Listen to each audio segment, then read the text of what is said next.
शिवसेना ठाकरे गटाच्या नेत्या सुषमा अंधारे आपल्या सोबत यावेळेस फोन लाईन वरून जोडले गेले आहेत।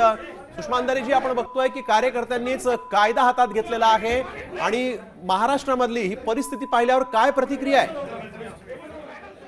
मराठवाडा विशेषतः लातूर कोरडवाहू शेतकऱ्यांचा जिल्हा आहे। शेतकऱ्यांच्या लेकरांच्या मनामध्ये प्रचंड संताप आहे, चीड आहे। आम्ही घरपट्टी नळपट्टी पाणीपट्टी भरतो, आमच्या प्रश्नांवर चर्चा व्हावी म्हणून। पण त्या विधिमंडळात जर आमचे कृषी मंत्री रमी खेळत असतील तर शेतकऱ्याच्या लेकराला जाब विचारायचा अधिकार आहे। आता जाब विचारताना जे काही आंदोलन केलं जातं ते आंदोलन प्रतिकात्मक असतं।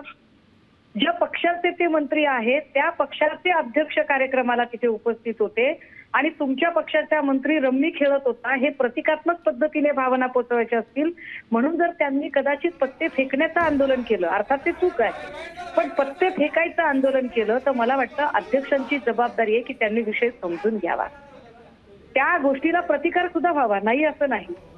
पण प्रतिकार करणारे समर्थक किंवा पदाधिकारी यांनी मारहाण करणं कितपत योग्य आहे? बरं, मारहाण करून पुन्हा वर ते अजून हे समर्थन करतात की होय केलंय आम्ही मारहाण, काय करणार आहात तुम्ही? हे वाईट आहे। म्हणजे आजपर्यंत अशा कधी घटना घडल्या तर असं होत होतं की ठीक आहे बाबा, चूक झालेली आहे परंतु ते चुकीने धक्का लागलेला आहे, मारायचा हेतू नव्हता। इथे धडधडीत ते सांगतात की मारलंय आम्ही त्याला।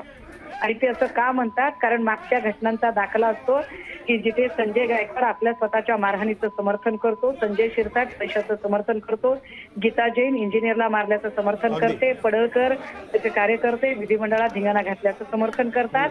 ही जी सत्ताधाऱ्यांकडून नितेश राणेचे कार्यकर्ते समर्थन करतात, ही जी एक समर्थनाची चुकीची परंपरा पडत चालली आहे, हा प्रघात पडत चाललाय, त्याचा परिणाम आज राष्ट्रवादीचे पदाधिकारी सुद्धा म्हणतात महाराष्ट्र अशा की घटना कदापि सहन करेल असं करताना वाटत नाहीये। सुषमा अंधारे जी, आपण ही संपूर्ण प्रतिक्रिया दिली त्याबद्दल सविस्तर बोललात, त्याबद्दल धन्यवाद। आता isakal.com आहे देशातील नंबर 1 ची मराठी न्यूज वेबसाईट। प्रत्येक अपडेटसाठी isakal.com ला नक्की भेट द्या।